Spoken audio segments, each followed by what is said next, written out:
In this video, I'm going to try to teach you what Python generators are. And we'll start by taking a look at this function called list of evens. Now, I'm going to evaluate it on an interpreter on the right. Now, what list of evens does is it just returns a list of even numbers. So if I put in 5, it's going to return a list of 5 even numbers. And I also put in a bunch of print statements to highlight the execution process. So appending 0, incrementing current size. So it appends it, then it appends 2, then it appends 4, then it appends 6, then it appends 8. And once it's done collecting all these even numbers, it returns the result. Now, what if you didn't want, what if we didn't want to wait until all the even numbers are computed before returning the result? What if we wanted even numbers coming back as we want them? So the way that function will change is that the way this function will change is we'll turn it into a generator function. And so the way that it'll transform is the append will disappear. So right now we're appending the result current even. Instead of append, we're going to yield. Right? So I'm going to comment this out. We're no longer appending it into a result set. So I'm going to comment that out. And we're no longer returning. Whoops, can't comment. And so we've removed the return, we've removed the container that we were storing all our results in, and we've also removed the append. And all we're left with is a yield. All right. So the presence of the yield keyword in this function means that it's now a generator function. So if I reevaluate our interpreter, now if I call list of events and I give it 5. So you'll see that list of evens, it's still a function, but when I invoke it, I'm not seeing any of our print statements. I'm not seeing, I'm not seeing this body, the body of our function executing. I just get back an object. So let's store list of evens into a result object. So we get this object of type generator. Now the generator object is actually an iterator. So when people are talking about generators, they're usually referring to either the generator function, which is what we have here, a function that contains the yield in its body, or they could be referring to the actual object that's returned by invoking the generator function. We're going to be talking about what you can do with a generator object, because that's where a lot of the power is. So the generator object is actually an iterator. It implements the iterator protocol, meaning it supports these two methods, iter and next. And because next exists on result on our generator object, that means we can call next on it. That means we can iterate through this iterator and get values from it. And we'll see what that process looks like.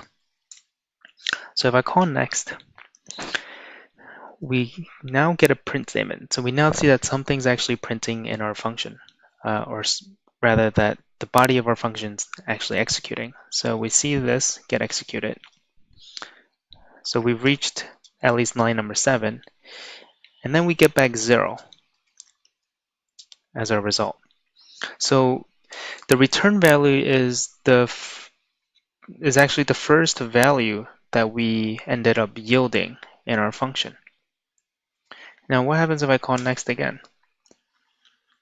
Well, now we see our increment statement and then we see the appending for a different even number, and then we see another return, right? So this is the behavior you see here is pretty key. What this is telling us is that when we're calling next, right? When we're retrieving values from from the generator object, we're actually calling the statements in the body, and every time it encounters yield and returns something, it saves the state of the function so that it could be resumed. Because when we call next again, clearly we weren't starting from 0. We were actually continuing where we left off. And we can prove that theory by calling it over and over again. So if I call next again, it'll continue from where it left off from the previous next, which was at line number 9. So it prints again, it increments, and then it evaluates our while condition, and then it prints appending 4, so the next even number, and then returns the result. And then let's store our next result.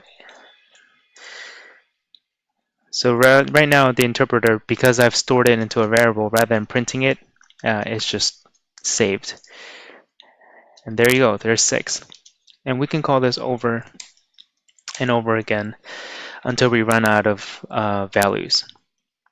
And what that means is that when the function executed on our call to next, it didn't encounter another yield statement, and so it throws a stop iteration error. Now, why would you want to use this pattern, right? Why would you want to use a generator instead of a function? Well, there's a lot of reasons. The most common reason is that we want to retrieve our values as we want them, so on demand, rather than getting everything at once. And one benefit of that is to save memory. So if we were using our previous pattern where we were collecting everything into result, if that result list was massive, right, and we were maybe not just adding numbers to it, but maybe like objects that took up a lot of memory, then that can cause your program to run really slow.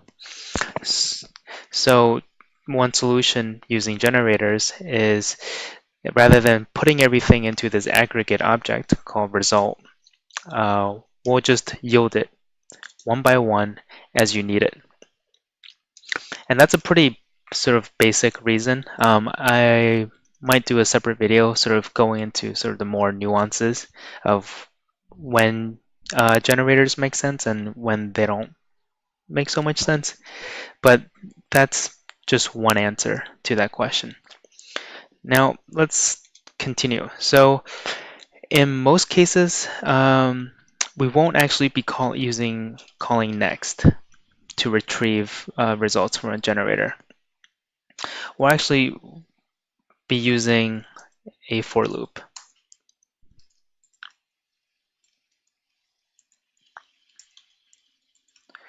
So because for expressions take in iterators and generator functions return iterators, you can actually use them together in order to retrieve all of your values. And so if I use it in a for statement, you'll see that the for loop actually takes care of calling next for us. So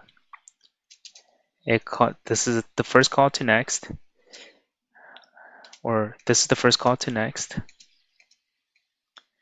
and then this is the second call, right? And then the third call, and a fourth call, and then fifth call.